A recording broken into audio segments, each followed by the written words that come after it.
Welcome back to Being Guillén, presented by Goose Island from the cave in the Guillén household. Welcome back, guys. Hope you guys had a wonderful weekend. Didn't drink too much. Overdrink the Goose Island. No, we had it was a fun weekend. We got to celebrate the nephew's first birthday. It was a baseball theme party, so everyone got to. Well, I know I did. I said last week that I would wear the Clemente jersey. I found it, still fits. It was very cool. It was a bunch of my dad's old jerseys and baseball themed all around. So we got the pictures. The drinking didn't take place till after the birthday cake. So we were sober. Since Oni jumped into it right away, let's go right now and show the fans. I'm doing it for the gram. It was Ozzie's first birthday. Actually, the real Ozzie, because our names legally are not Ozzie. So here it is, doing it for the gram, celebrating Ozzie. Not it's Ozzie so Jr. weird. People hear his name. Ozzie's name is not really Ozzie, and that Ozzie's name is not really Ozzie. The one you see on the screen, the little guy, his legal name is Ozzie Joseph. So I know on the screen it says Ozzie Senior, but if the government was looking for them, that is not the name they would have. So OJ, so did you have fun? Obviously, your first boy, grandson, first birthday party, baseball theme. Tell us a little bit about your day with Oso. It was outstanding. I like everything they did. All the decoration was outstanding. You saw about baseball. Little Ozzie was dressed up. He's a baseball player, and I love it. This kid's a lot of fun. He breaks his own cake. He eat everything. But I think in the meanwhile, I love every time the family's together. And when we're celebrating a birthday and together is something I was looking for. The first year, after the pandemic, that man he born in the pandemic. Pandemic. Yes. Okay, the pandemic. And all of a sudden, my English, I don't know to school like you guys. He's saying pandemic. I know it's in Spanish. Bilingual listeners. Yeah, and these kids just enjoy it. That's why the biggest thing when I see the kids enjoy the most, the real party is going to be later on in the summer. And, it was great because everyone was dressed up in baseball stuff. We had the Red Sox game in the background, Red Sox and the Sox. We got to enjoy that. And then we were watching different games as the day went on. So it was a lot of drinking shandies, a lot of beer, a lot of presents. But baseball was always in the background. So it was a good time. There you can see the video. My mom, our nephew's godparents, his other grandparents. Ina and Ray, their godfathers. Me with my Clemente jersey. After we had that show, I was adamant to find my jersey in the closet. So I looked. I'm not 22 anymore. I used to wear that stuff out. I don't wear that stuff out anymore. I used to rock jerseys all the time. So I regret one thing about the party, and it was that I did not ask Ozzie Senior to wear a full uniform for Oso's birthday party.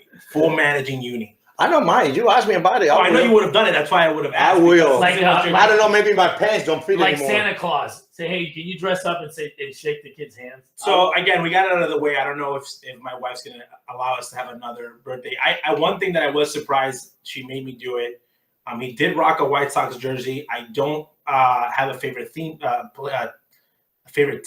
but I did bring out my Juan Gonzalez jersey that I had as a kid that does not fit as well, but I brought it out, original Igor jersey. But it was a great day, and then obviously, hopefully, you guys got to see that on the gram. So on this day, though, a little bit of history of the Guillén family. In 1987, on an April, which I think you don't probably remember. No. The White Sox beat the Brewers. The White Sox beat the Brewers, who were 13-0. So the Brewers were hot. And the Sox snapped their streak? Yeah. 7-1 loss. Ozzie Guillén batted in the ninth with a double and a triple and a run scored. Yeah, those were the Milwaukee Brewers of the yesteryear of Robin Yount, Paul Molitor, Cecil Cooper, Garner. Harvey's Wallbangers had just been to the World Series 4 or 5 years before. So those Brewers are not the same that we see today, even though they're playing a lot. So they were hot. They were 20-3 on May 2nd, and then they were 42-43 at the All-Star break. So it's not how you start; it's how you finish. The Tigers actually were the first place. That's what I'm talking about. I know the Tigers in '85 started off like 101, Now you get teams that are like 2 or 3 games over 500, like, oh, they're doing well. I'm like, no, those are the real. So I want to talk real quick on that. So that's why the 2005 White Sox were a special team, because I think once you take a lead, you take a commanding lead, it's easier for teams for you to look back at them and then to catch up. But right now, okay, we talked about it last night via text. It's flipped backwards, okay? Unless everyone, unless except only hates the White Sox. Oh, with the Dodgers. But but even the Dodgers, they're but they're not 100 games up in first place. Unless everyone in Major League Baseball, okay, every stat, every casino, every analyzer is completely wrong. Do we think the Yankees are going to finish last? The Royals are going to finish first. Boston's going to finish first. I know they might not lose 100 games now, but it's hard for me to see the Yankees say they're not going to be better. This is what the 60-game season will do to you. These games all of a sudden feel like, oh my God, they've lost 2 out of 3. They lost 1 in a row. In a 162-game season, there's going to be days that you don't even care. Like you're like, oh, I don't know, they lost, whatever. You're going to win 60. You're going to lose 60. It's what you do with those other ones. Do you feel like the Royals are going to stay in first place for a long time? Probably not. Are the Dodgers going to hover around first place? Yes. The Red Sox, they're going to be better than what people expected? Probably. So I want to ask Ozzie. It'll even out. But I want to ask Ozzie, the reason the Royals actually have their second best player on the DL and the fact that they're still competing without him. Who's their second best player? Mondesi. Oh, the shortstop. No one talks about him because he's a little guy, whatever. Look at his stats. Actually, I'm going to be honest with you. I've seen their lineup. They can hit. But that's what I'm saying, though. So there's guys, when you look at the calendar, you got to say who's doing it with the guys injured. But there's a couple stories in our segment here presented by Goose Island on what would Ozzie do, WWOD, what would Ozzie do, Ozzie Sr. in this situation as a manager. Okay, Francisco Lindor, everybody hyped him up. This guy's riding his bicycle. He's got the hair. It's a thing in the Mets. Again, everybody knows how I feel about the Mets. People go there. It's an extra swag team. Okay, he's got a New Balance. Everyone makes fun of my guy Moncada, but this guy's on New Balance designing shoes, doing all this. Let's be honest. He signed a huge contract. He's hitting 171 right now. Okay, not even hitting his weight. He's a pretty lean guy. So at $341 million as a skipper, okay, you're competing, and you've been that young skipper, and I think he's got a lot of pressure. How do you handle this Lindor situation as a manager on a day-by-day basis? Well, you hope he's still healthy. I think this guy's, last couple of years, last year was a vacation year for him. I don't think he had a great year like we've seen a lot. But that guy will, I think over the 500, 600 at bat, I think going to be okay. But I think when you sign somebody, the expectation is getting higher and higher and higher. It's always a matter to say, listen, don't worry about it. You're not carrying this ball club. We're not paying you. Actually, they are paying him to do that. No, but he's not. Okay, first of all, this is not a basketball team. Basketball team, you got 2 players and you can dominate the league. Baseball, you have the combination of 25, 26 men in the roster plus 10. They go in and out. And baseball is all about team. You know why? Maybe in the 9, bottom of the 9, game tied.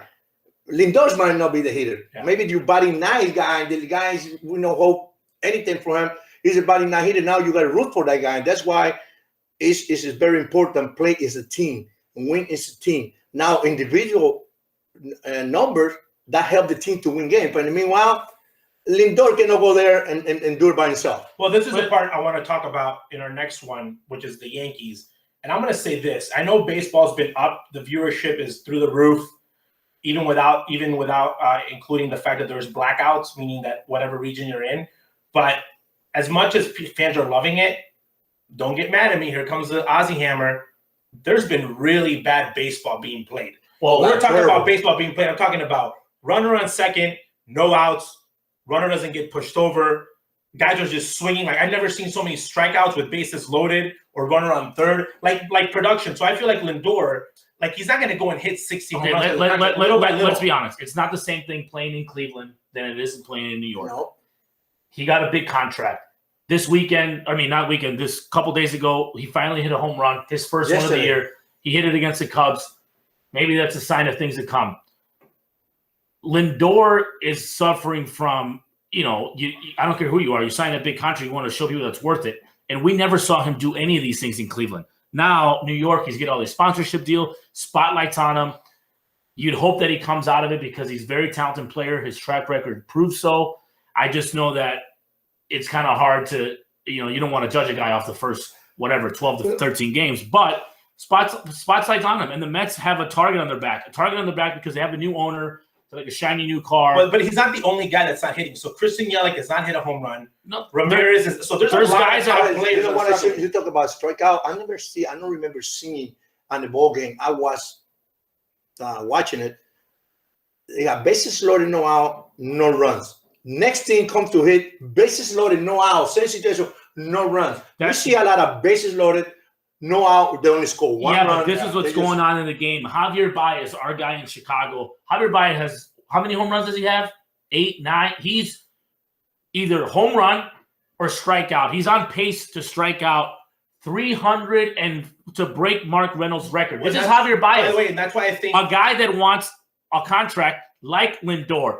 But what is he saying? If he keeps his pace, he's going to strike out 300 times, but he's also going to hit 40 home runs, 45 home runs, driving 120 runs. That is why they're paying guys now for that kind of production. If all swings with Javi is either a bomb or you strike out. So he's already told himself, I don't care if I hit 240, 260. I'm going to go deep and I'm going to produce. But he's striking out at an alarming rate. You know what I think about it right now? 3 years ago, I don't know. I was calling him the Puerto Rican Adam Dunn. This is doing right now is home run or strikeout. That will help his game. You know why? Because this kid, he can do so many great things on the base path. This kid, he can steal bases. He's a great base runner. He can do more than home run. I think you can hit 40 home run and 140 RBI. But you could be a great player. Mike Trout's proven that. And not win rings. Let's say something on it. Mookie Betts is different. He won. He's gone to a winning team. He should have gotten traded to Pittsburgh and not send him to like the shiny city. That's a huge mistake because he's going to be a winner because he plays hard. But people talk about Baez. When you look at the World Series team, Baez was not a huge offensive factor on that team. No, it was carried by Bryant. Rizzo. He was a role player. He wasn't the guy. When he says Adam Dunn, I don't care about the home runs. Adam never won anywhere he went. So last place player all the time. Best team he played for was actually the White Sox, the 2012 season. And I think, so when you're looking at stats, though, I think Adam Dunn hit over 400 home runs. Hit over 400 home runs. So when you're looking at, takes me to my next, what would Ozzie do? The New York Yankees, okay, are playing horrible, okay, and it's because they have bad defense, okay. They have way too many hitters that are just swing and miss guys, and they went and got Odor, which is another swing and miss guy, and pretty much everyone they have is a swing and miss guy. So their pitching has to be perfect. And again, their pitching is not the Indians' pitching. Their pitching is good, but it's not lights out good every single night that they expect them to hit. They expect them to hit. So, but here's the part: they don't have good hitters like Merrifield, base hit, like Nick Madrigal. Like I can get a base hit running, my speed kills and gets there. They got a bunch of guys that are either going to go deep or they're not going to hit at all. So they're going to win 14-0, or they're not going to score runs. And I think right now, I'm going to be honest right now, they keep playing the analytical ball. I'm going to score more runs than the other team. We don't care if we strike out 150 times. They're not going to win. Their team is not that good. I think right now, on that paper, okay, we're seeing teams like the Oakland Athletics who are not very talented, but they do the little things of, I'm going to scrap in for a run. I'm going to take a hit by a pitch. And like I said on the show, their move of getting Elvis Andrus on the was team huge, better defense. So 11, they were 1-7, and they snapped it back. They're on an 11-game winning streak, okay? They always find a way for some reason, because Billy was the first one that did it. They think this team is super analytical. When you start looking at the way they play now, they do all those crazy moves because they don't have the talent. But they are driving in the runner in from third base, okay? They are moving the runner. I mean, I don't know about you, but I see this stuff, and I'm thinking Moneyball, Brad Pitt 2.0. They're going to – I want them to run, like, what's the record? 10 more games? Yeah. But they won 20 games, here's 21 the part games. Talk about Moneyball, and Jermaine Dye and I always talk about this that they missed in the movie. They were a team that if there was a runner on second, they moved the guy over. The only reason that Ozzie's team in 05, in my opinion, and the Marlins, teams that I was around about with winning teams, they did the little things to get the win.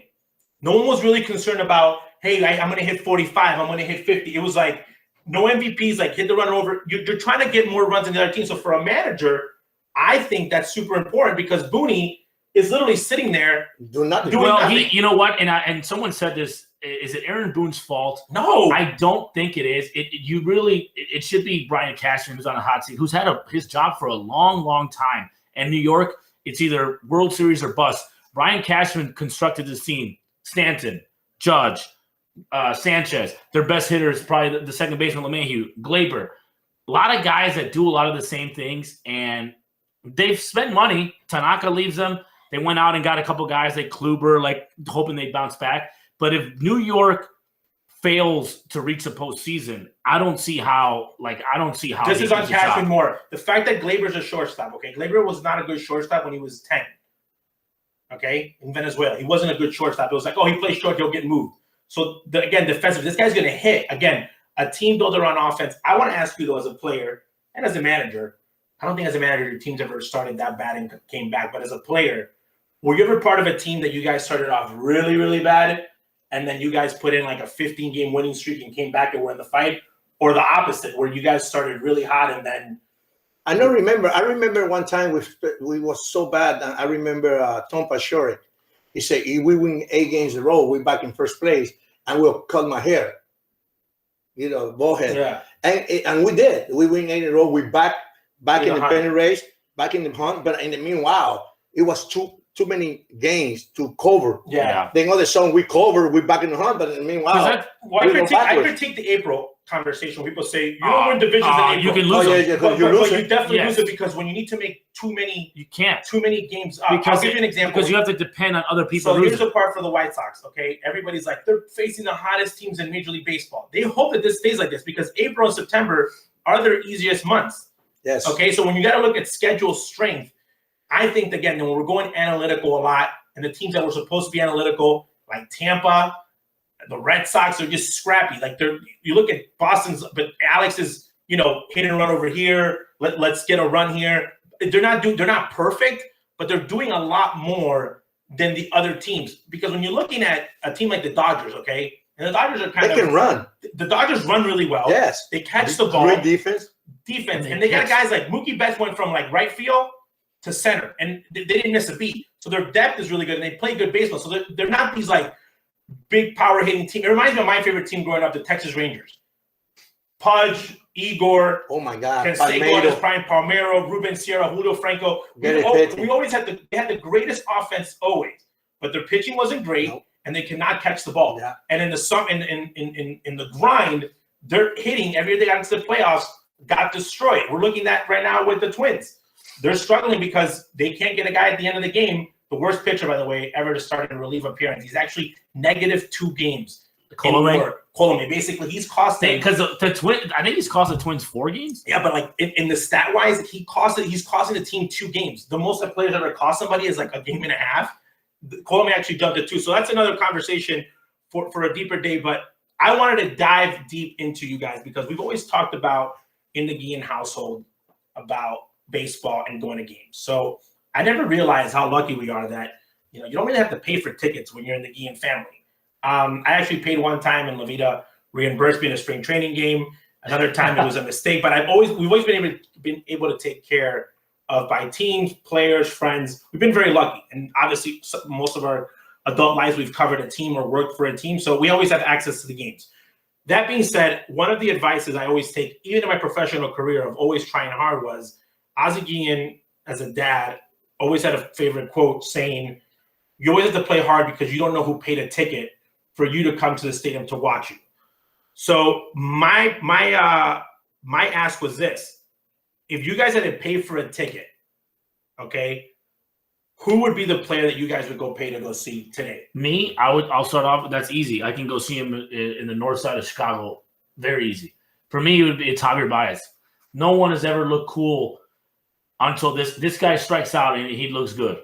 He runs the bases. He looks cool. He hits a bomb. He looks cool. He hits a home run the other day, grand slam. He looks great. He's fun to watch, even to warm up.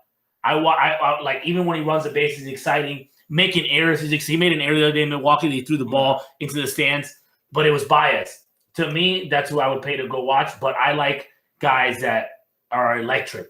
I would probably put Trout second, just because I think Javi Baez for me I would pay. But when I'm watching TV, I don't know why.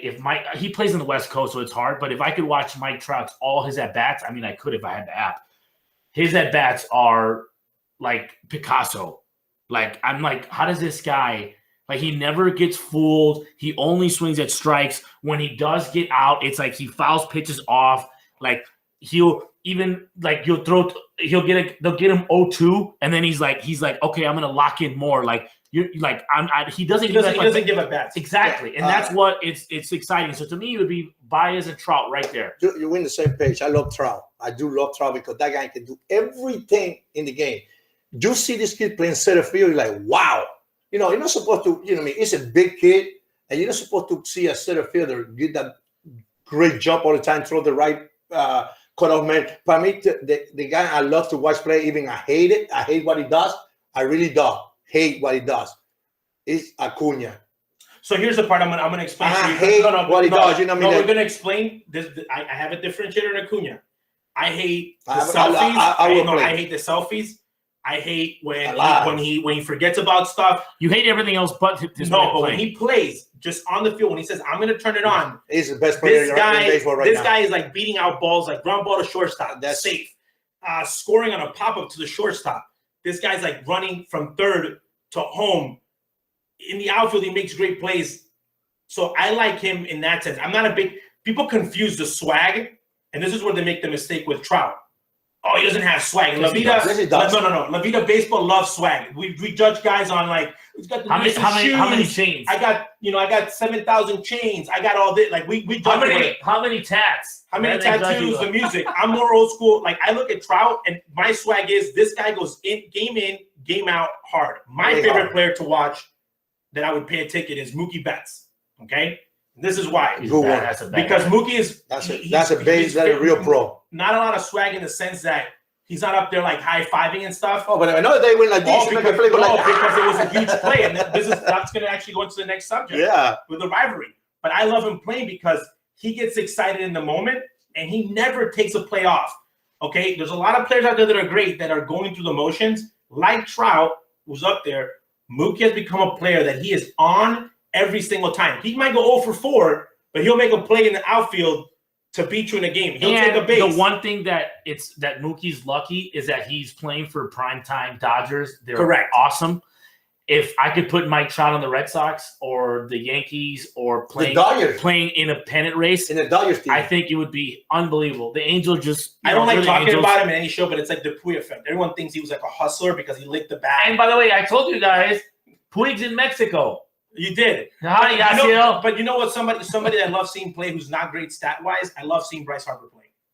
And he's not great stat-wise. He's a guy that goes hard all the time, but he plays hard. There's a lot of guys. Chris Bryant's fun to watch play, too. Because when a guy struggles and he doesn't look like he's trying hard, like my guy right now, Ramirez, and the Indians team, they got a lot of cool cats. A lot of Andrew Jones. A lot of you love that. I don't love the only person I like doing that is Manny. Everybody else, you're not that cool. So like when he's struggling, it makes it even harder on me because I'm like, does this guy care? And he's just like correct. So that takes us to our next topic here on Being Guillén, presented by Goose Island. Is one of rivalry weekend.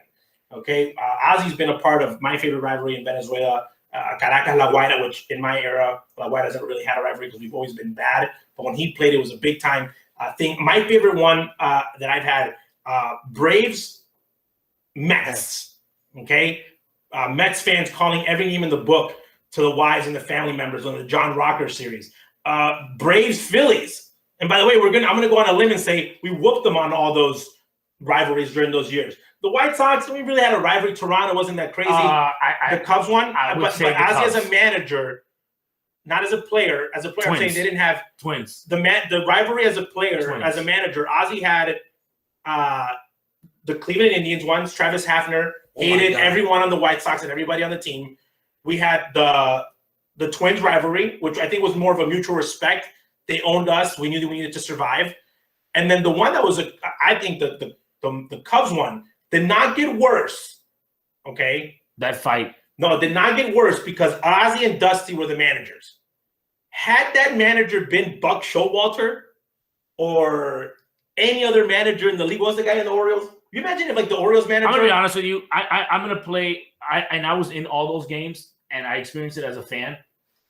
Twins, a lot of rivalry. You know, it's a big game, but those Sox Cubs series back then, your butthole would get very small. You could feel.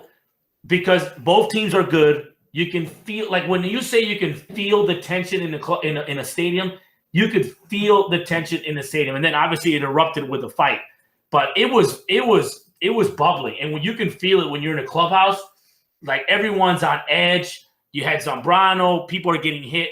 That's what Cub Sox should be all the time. It doesn't have that anymore. No, it does not have that anymore. You know why it's funny? Back then, it was like they had the commercials and the fan. I've been in all stadiums. You're not allowed to have it anymore. And I've been shagging in stadium. There's no fans like the crazy people in the bleachers. They are on you. They don't care if you're the bat boy, whoever you are. They're insulting you. You can feel it. And I really wish that rivalry would get back to that. It's funny because the day I was managing, and every time we would play the Cubs, I say, hey guys, if you never be in the playoff or you never be in the World Series, you are in right now. You are in the World Series. Why? Because all the media attention, all the stuff we did, fight against each other, walk off home runs, hitting people. No, and then you see the people in the paper talking, quotes. Dusty and Lupinella doing commercial, and that was like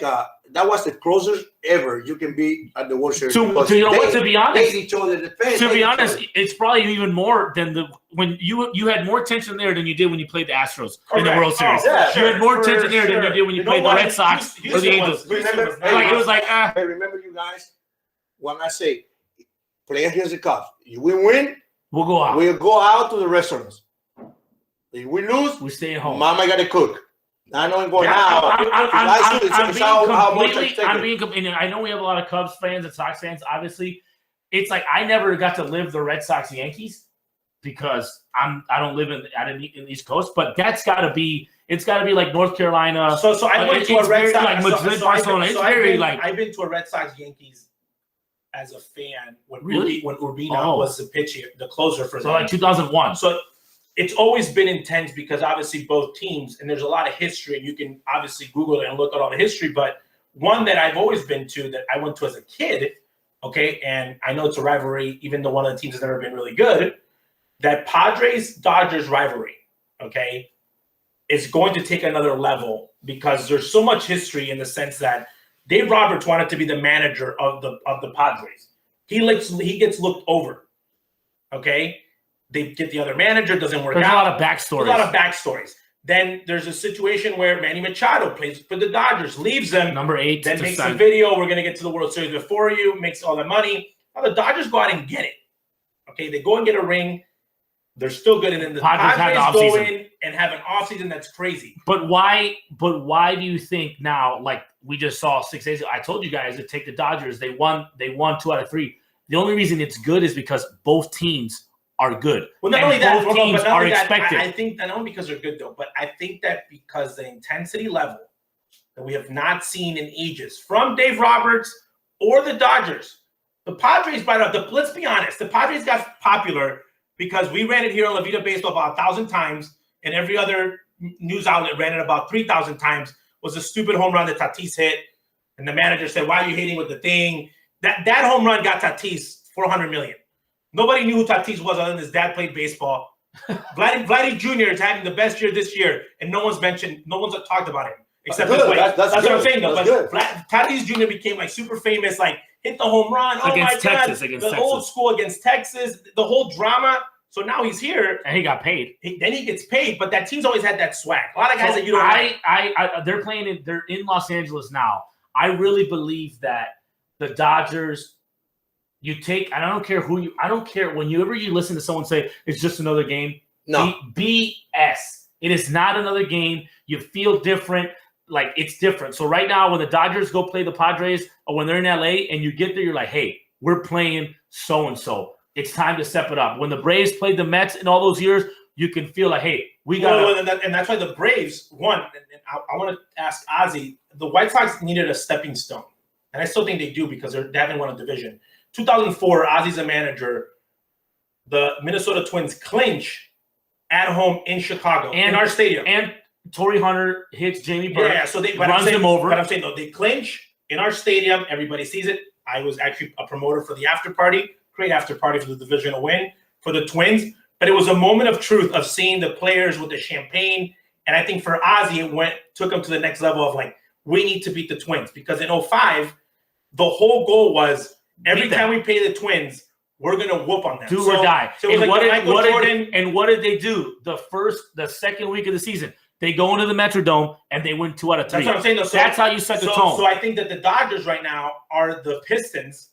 They already beat the Padres. They already beat you. They got the ring. So we're gonna see how good the Padres are to take it. So like when you're in the clubhouse, okay, and you're changing, you had it obviously as a player, you had it as a manager. Their rivals as players was more like the you guys feel it more like, ooh, we playing X team.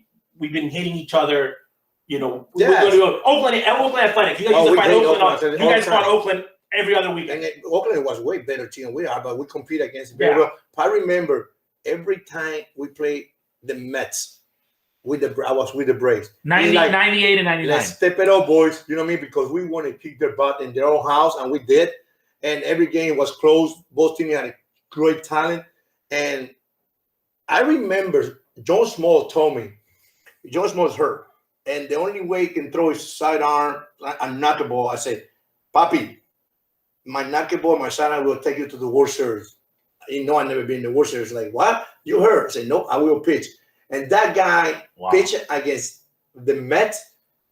I almost started crying, like, no way, this guy is hurt. He cannot lift his arm this way. The only way he can throw his sidearm and he throw knuckleball, try to get out of the way.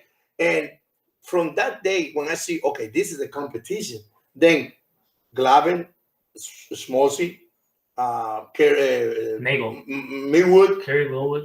You know, those guys, Kevin. If you pitch good, I'm going to pitch better. If you pitch better, I'm going to pitch better than all you guys. That's an inside competition. Not let the Mets beat us. That's why the Dodgers are scary. David Price, who everyone thought was going to come out and, you know, gave his ring away, he said, I'll go to the bullpen. Very chill. That starting staff, even though Bauer's the best paid, they could want to compete. Like everyone's trying to be. They want to show San Diego Padres because San Diego built ball club about the money. So go, no. It's not about the money. I don't care how much money you spend. We are better than you guys, and we're going to show you guys we're better. And that's why, before we jump into the next subject, that's why divisional games are way more important than the out of division. So when you get two teams that are top heavy like that, the Padres and the Dodgers, or Sox Twins, or Yankees Boston, Cubs St. Louis. Cubs St. Louis. You want to take care of business in your own division. By the way, another great rivalry: Cubs Cardinals. Great rivalry. Cardinals owns that one. By the way, the Yankees right now, the team, the front office is like they think they're bad. The nail in the coffin would be if they go to Fenway or the Red Sox come to New York and they get swept. Or the other way around. That's a series. Or a turnaround series. Turnaround series. Exactly. You come up and you get up for your rival. I worry about New York guys, besides the struggle at the plate, I worry about his health.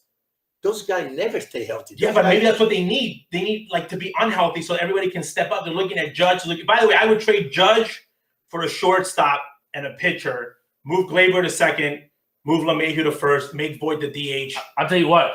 I'll tell you one thing. If Alex Cora gets the Boston Red Sox into the playoffs, he's the manager of the year.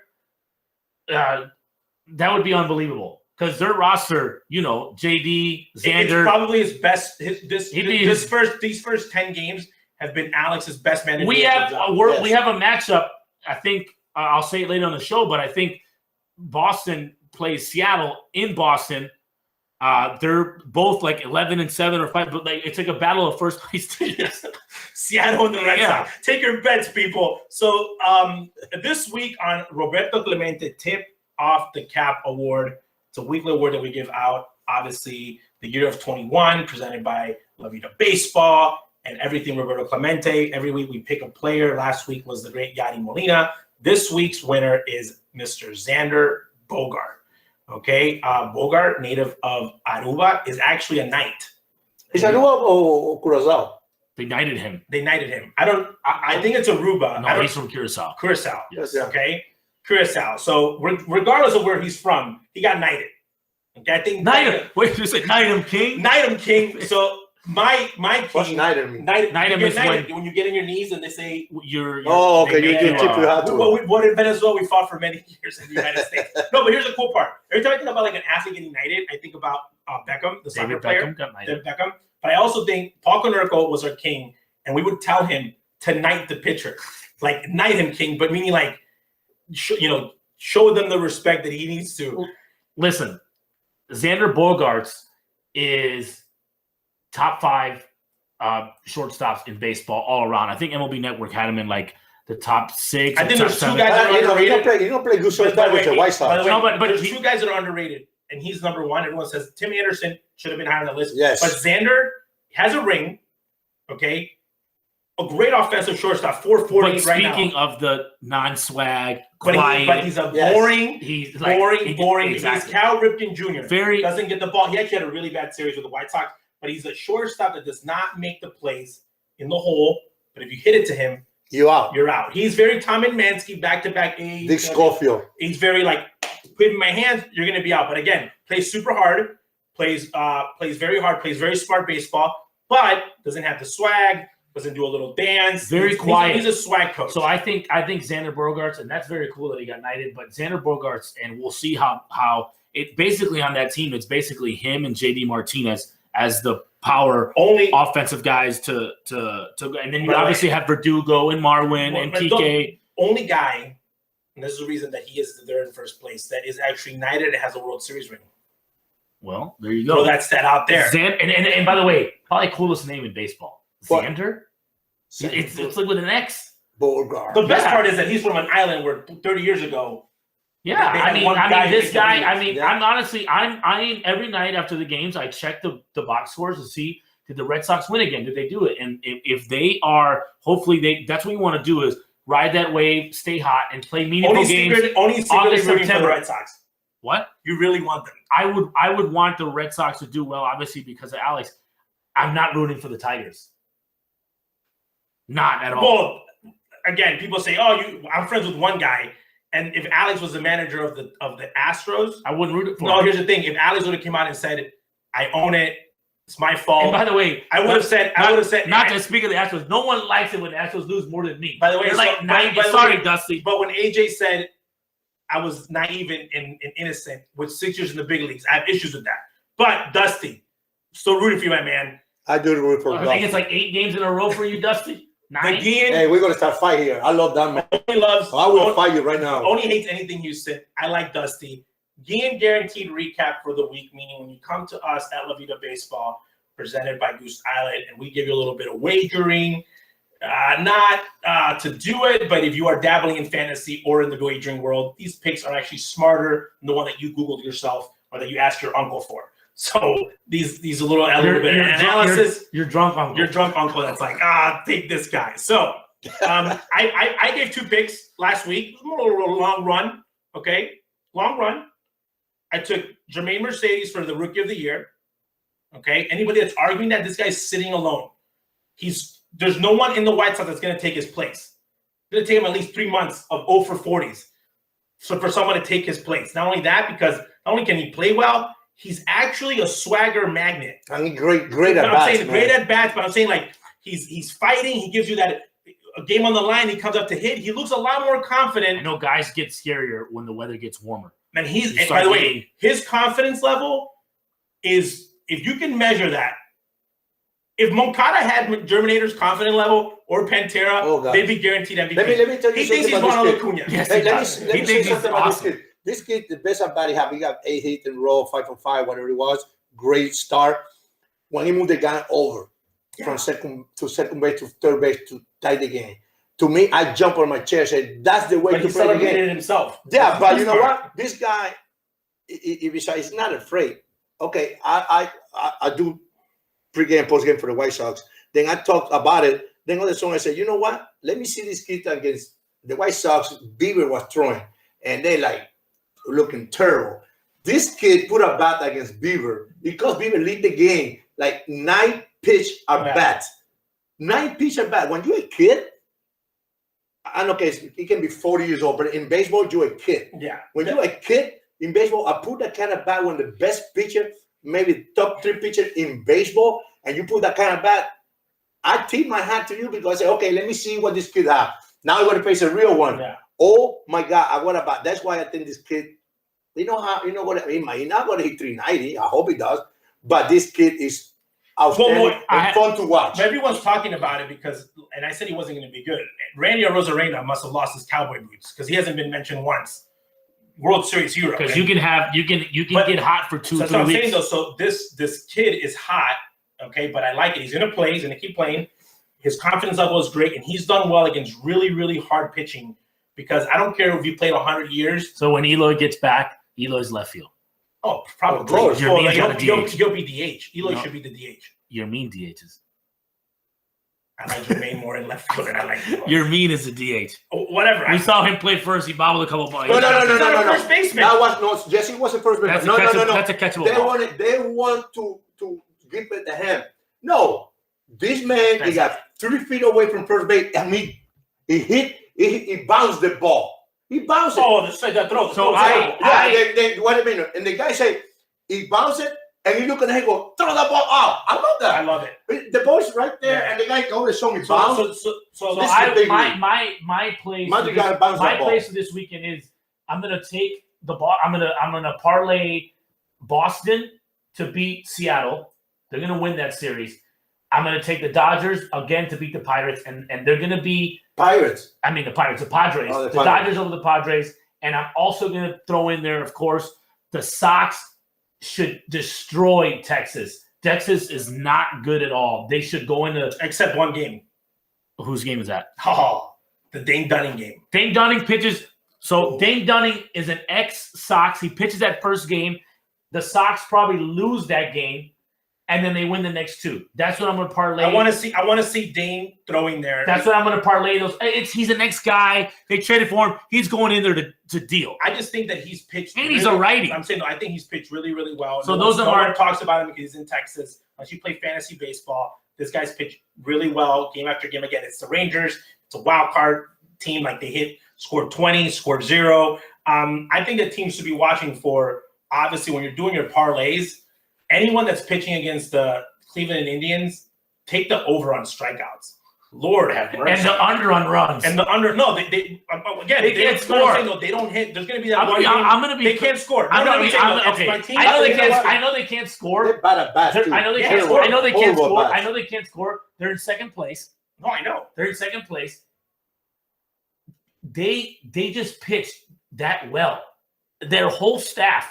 They're like second in the league in pitching. No, they are. Number 1 was the White Sox. No, they're behind them. Now? Yeah. Last week it was the White Sox. The Indians, the Indians, first of all, the AL Central is loaded with pitching.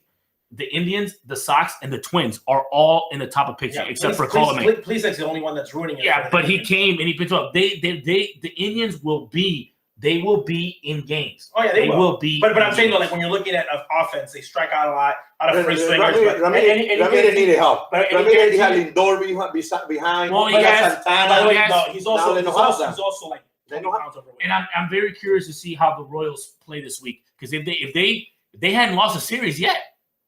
That's amazing. They haven't lost a series yet. Well, because look at the team, okay? They kept the guy at first base that knows the division, who's not scared of the White Sox. His name is Santana. They got the second best hitter in the American League, Whit Merrifield. Who he can hit. Benintendi, who was the Boston Red Sox superstar. The guy that hit 50. He's Soler. He's still there. He's hitting like 8. Then they got Soler. Hey. Okay, so and a healthy Salvador Perez. He hit a walk-off. So any guarantees from your end, or just the fact that there's going to be baseball? I don't know. Baseball 1 week is one side, another you win 3, you lose 5. It's few teams very consistent. Like losing why or winning why, everything out like. So if you're managing right now, would you rather be 11-1 or 11-1 or 500? 11-1. I don't want to be. You know what? Okay, nowadays, guys. 11-1. We are celebrating. Oh, we 1 game over 500. 1 game over 500, nobody win any division. This is the 1980s when I was playing. Like, we played. You got to be like 10. You're awesome. 10, you're not 12. going to win 500. I'm sorry. You're not going to win the division. You're not going to win the division, and obviously you need to dominate someone. Again, follow us on our social media page. Follow us on Twitter. We're always talking about and sharing other people's picks. Obviously, we're not perfect, but it's fun. It's fantasy. Currently in first place in my 4 teams. Just throwing a little bit out there. But Oni, thank you for the guaranteed. Ozzie, thank you for the guaranteed. Thank you, Goose Island, for presenting the Guillén show. I actually have to check today to see if they deliver because I want to have cheese curds for our next show. Oh my God! Don't make me say again, Tony. Yeah, cheese curds that only thought were tater tots because they were so good. So from the Guillén family, from the Guillén Cave, thank you, Goose Island, La Vida Baseball. It has been a pleasure being Guillén. We'll see you guys soon. By the way, no Super League. No Super League. This guy's crying. This guy's crying. He wanted the Super League. Super League because he thinks he's going to make money on a soccer game. No. By the way, when you see this man crying everything. By the way, no Super League. Here's the worst part. No Super League. And the guy that started the league is going to get losses now. Next Wednesday, Real Madrid advance. We'll talk more next week about the Super League. This guy's heartbroken. He jumped the boat. It was like a coup d'etat fail. It's just being destroyed. So have fun in relegation. See you guys next week. Take care, guys.